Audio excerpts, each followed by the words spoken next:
Let's talk about some breaking news that we're following right now involving the race for New York City mayor and an endorsement that is a long time in the coming. This coming from Hakeem Jeffries, House Minority Leader, finally backing Zohran Mamdani. As you can see in the New York Times, Hakeem Jeffries gives Mamdani a last-minute endorsement. You say breaking, the House Democratic leader endorsed Zohran Mamdani in the race for mayor. Jeffries emphasized that the party needed to unite in the face of existential threat from President Trump. And he is obviously, Mamdani, the front runner in this race. Andrew Cuomo, Curtis Sliwa also going to be on the ticket.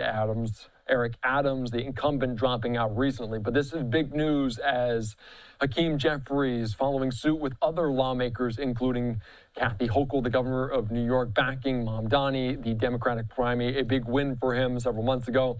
New York Post saying the influential House Minority Leader Hakeem Jeffries finally endorsing Zohran Mamdani for New York City mayor after a lengthy wait as early voting begins in earnest on Saturday. So less than 2 weeks out from the ultimate population in New York City heading to the polls. So a big endorsement. It was a long time coming. Plenty of reporters pressing Jeffries on just when and if he would eventually endorse Mamdani, and that did come at really the final hour as people begin to cast their ballot for who they hope to lead New York City into the future. All right, we're following this closely here on Live Now from Fox. We're also talking about the government shutdown. House Minority Leader Hakeem Jeffries speaking about that facet on Capitol Hill. Let's listen into some of his remarks from earlier on today. Working federal employees, while at the same time we need to decisively address the Republican health care crisis, is crushing people all across the country. Meanwhile, Donald Trump and Republicans on Capitol Hill are nowhere to be found, have zero interest in actually addressing this issue. That's a shame. Questions? Leader Jeffries, the New York mayoral race early voting, as you know, starts tomorrow. Are you ready to endorse Mamdani? Stay tuned. Leader Jeffries.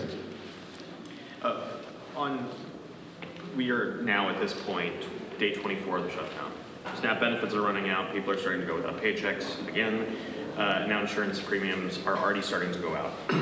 Republicans continue to say they're not going to do anything until the government is reopened. Is there a point where you just have to accept reopen the government?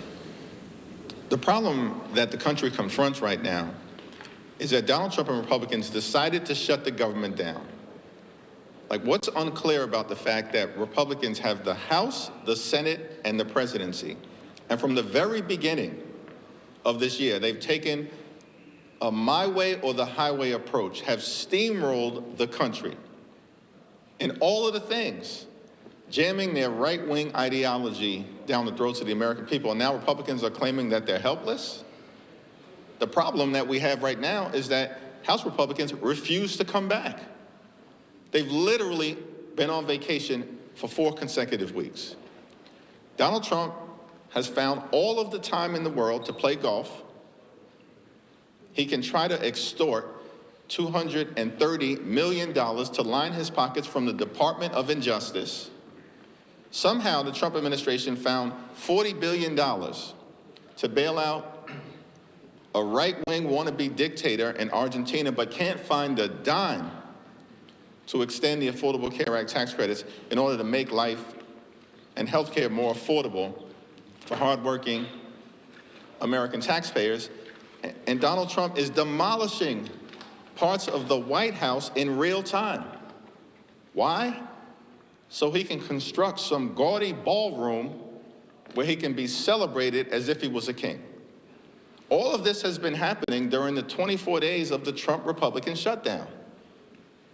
But they can't find a moment to talk with Democrats to find a bipartisan solution forward to reopen the government and to address the health care crisis that they are inflicting on the American people. That's why we find ourselves in this situation, and we need Republican support for a bipartisan path forward in order to get out of this situation. Leader Jeffries, Yeah. you just said that you would stay tuned on a Mamdani announcement. What more do you need to hear at this point? How many more conversations do you need to have? Why are you refusing to endorse? Same answer. Why are you refusing to endorse? I have not refused to endorse. I've refused to articulate my position, and I will momentarily at some point in advance of early voting. Leader Jeffries, thank you, Leader Jeffries. There are some bipartisan talks going on in the Senate on trying to pay federal workers that are currently furloughed right now. Would you support any legislation that comes out of the Senate, and are you aware of any talks, similar talks happening in the House between House Republicans and House Democrats? Yeah, we're prepared to support any bipartisan legislation that comes out of the Senate that is designed to decisively address the Republican healthcare crisis, reopen the government, and enact a bipartisan spending agreement that actually makes life better for the American people. That's what we're prepared to support. Leader Jeffries, good morning. I understand the Democrats' position on health care and Obamacare here, but with the open enrollment period starting on the 1st, hasn't that ship legislatively sailed? No, the challenge is going to become even more significant for Congress and the president to deal with if this government shutdown drags on to November 1st. Open enrollment starts on November 1st. At that point in time, Americans all across the country are going to begin to further realize that their premiums, copays, and deductibles are going to skyrocket. And why is that happening? Because Republicans decided earlier this year that they'd rather gut Medicaid and then provide massive tax. You're just listening in there. Hakeem Jeffries speaking about the ongoing government shutdown. Plenty of questions, though, about his endorsement of Mandani. That came prior to it, as he's now finally at the final moments really backing that Democrat in New York City, with polls now set to be open in a day. Let's take you right now out to Philadelphia. We're hearing from officials, including the FBI.